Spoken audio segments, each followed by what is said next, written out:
Remember me? I'm Red, and today I'm going to be reading some r/Regular Revenge. It's going to be riveting. Ready? Leave me stranded in the cold? Enjoy your last days as a teacher.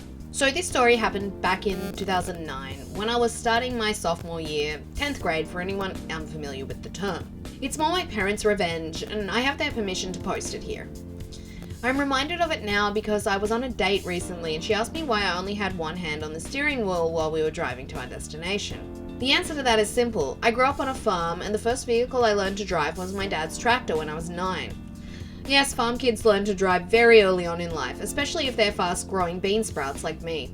Like many vehicles, tractors have their pedals for clutch and brake and gas, and the steering wheel. In addition to those, you have the implement controls for the tools. The tractor is pulling alongside the gear shift, the engine speed. These are typically on the right-hand side and usually require you to keep one hand on them with the other hand on the wheel. These days I drive an automatic transmission vehicle, but having driven tractors and large manual transmission trucks through the fields for so many years as a kid left me with the habit of resting my right arm on the center console, since there's nothing I need to do with it except maybe hold hands with my dates. This is something my dad does all the time when he and my mum are in the car together, either on their own or with me and my siblings in tow. And no, for anyone who's wondering, my phone stays in my pocket until we've reached my destination. Answering a text while driving is not worth mine or anyone else's safety. So, back to the story. Entering my sophomore year, I was now old enough according to my state's law that I could take driver's ed, something my high school offered as an extracurricular class.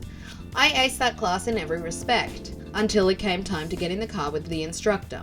The driving portion of the class had 2 sessions each, one in the morning before school started and one in the afternoon after school let out, with extra sessions on Saturdays to handle all the prospective drivers in the class. We were sorted alphabetically so our instructor, Mrs. Tyrant, had an easier time keeping track of us. She was a thin woman with a constant scowl and despised pointless questions. I got a ride with a friend the Saturday morning. It was his and my turn on the list, alongside one other student. It was the weekend before Thanksgiving and getting close to winter, but it hadn't snowed yet and was therefore bone cold outside. Mrs. Tyrant was waiting inside the exam car with the engine running. The other student got out of her mum's truck once she saw us, and her mum and my friend's dad both drove away once we're in the exam car. I was going to be the first to drive that morning, with my friend and the other student in the back seat waiting for their turns. We went through the checklist of pre-driving safety checks and then we were on our way. I put the car in gear, rested my arm on the center console since it was an automatic, and there was nothing I needed to use it for, I thought, and pressed the gas. Nothing. "Both hands on the wheel," Miss Tyrant sternly said with her foot on the examiner's brake. I apologized and put my right hand on the wheel, and it was so weird, especially since I was accustomed to not doing that. As such, my right hand slackened and dropped to the center console again before we even left the parking lot. Cue the brake. "Both hands on the wheel," Miss Tyrant repeated. I tried to explain why it felt weird, but she wouldn't let me get a word in. "If you're not going to keep both hands on the wheel, you can use your little phone to call for a ride home." "I don't have a phone," I protested. Really, at this point in time, I didn't have a cell phone, and I'm ultimately grateful to my parents for refusing to buy me one. But this was another point in my teenage years where I wished they would have bought me one. "Don't be ridiculous. You kids all have phones," Mrs. Tyrant said as she put the car in park and gestured for me to get out. I complied and tried to get in the back seat while my friend got into the driver's seat. "I said call for a ride home," Mrs. Tyrant repeated. My friend tried to talk her out of leaving me there, only for her to threaten him with a failed test. We all know what teenagers can be like, and he chose the driving test over his friend. He and I still talk and play games together from time to time, but he does regret leaving me behind.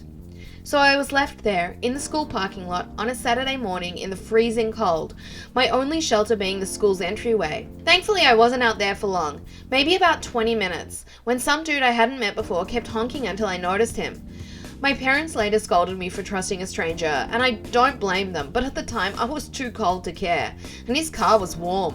Turned out he was the girl's older brother. He'd graduated 6 years earlier and was visiting his parents for Thanksgiving that coming week. His sister, the other student, had frantically texted her family since she did have a phone to tell them that I needed help, and he came over to the school straight away to take me back to my house. Mum was furious after I told her what had happened when I got home and called my dad, who was out in the fields, who was equally furious at the news. Despite their immediate efforts, Mrs. Tyrant and the school suffered no consequences since there weren't any security cameras around the school at the time. Meanwhile, I not only ended up with a nasty cold that lasted until after Thanksgiving Day, but also got flunked out of driver's ed and wouldn't be allowed to take the course again that year. Fast forward to May. The sun was out shining, the end of the school year had arrived. The only bad note on my report card was driver's ed, which had done just enough damage to take me off the potential valedictorian lineup for my graduating class. As usual for summer, my dad needed help out in the fields, but instead hired a few neighbours so I could take a summer driver's ed course that he paid for. "So you can be more useful around the place," he joked. But I knew it was because of Mrs. Tyrant failing me before I even had a chance, and that I had otherwise earned the privilege with my good grades. Each day, he or Mum would take the time to deliver me to and pick me up from the course in the nearest city about half an hour away. The instructor for this course, Mr. Saint, was a big man with a bellowing laugh, and he took the time to listen to his students' concerns. Eventually it came time for me to get behind the wheel again. When I told my dad on our way there, he got all thoughtful for a good minute. "Son, I want you to briefly explain to Mr. Saint before you even get in the car with him that you've been driving tractors for several years now, as well as how the controls for one are laid out if he isn't familiar with them," he says to me. I didn't really get it at the time, but I agreed to do just that. And just that I did when Mr. Saint invited me to climb into the driver's seat for my driving exam. He was familiar with the typical layout of tractor controls, so I didn't have to explain it to him. He kept a very careful eye on me and everything I did during the driving exam. Unlike Mrs. Tyrant, he didn't touch his brake once. "Just like any farming kid I've had in my courses, your driving is top-notch," Mr. Saint says to me. "But why did you feel the need to let me know ahead of time?" "My dad told me to," I said, pointing to my dad who was waiting in his truck. "Mind if I speak with him?" Mr. Saint asked. "I don't mind, sir, but he's going to want to leave soon so we can get back to work."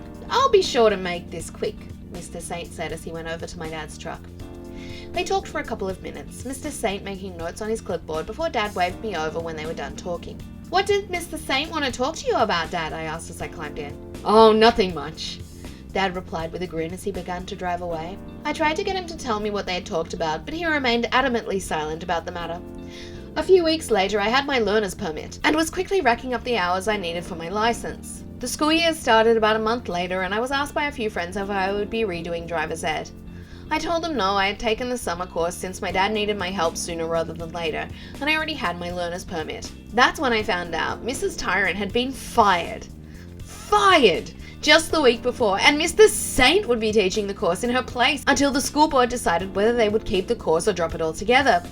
During my lunch break that first day, rather than eat with my friends, I went to the classroom where Mr. Saint was going to be teaching that afternoon and found him sitting behind what used to be Mrs. Tyrant's desk. After a bit of stuttering on my part, I asked him what had happened, and he said he'd been recommended by my dad as a replacement when Mrs. Tyrant's teacher's license was revoked and she was subsequently fired. Also, Mr. Saint told me that my dad had stayed in contact with him after their little chat, and that he had been told of Mrs. Tyrant's treatment of me and possibly other students. Mr. Saint then passed that info along with these records onto the county, who pulled Mrs. Tyrant into a performance review. And yep, I wasn't the only one she had flunked over the years for what was perceived as one of many minor errors in this farmland-rich area.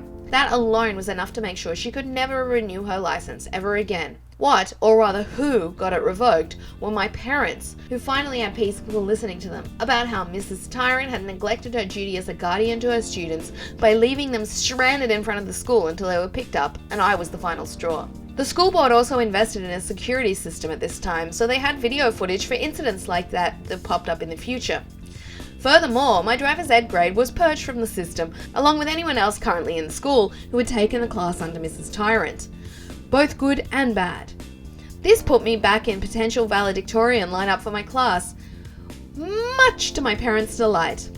To this day, I don't know what happened to Mrs. Tyrant, and frankly I don't care.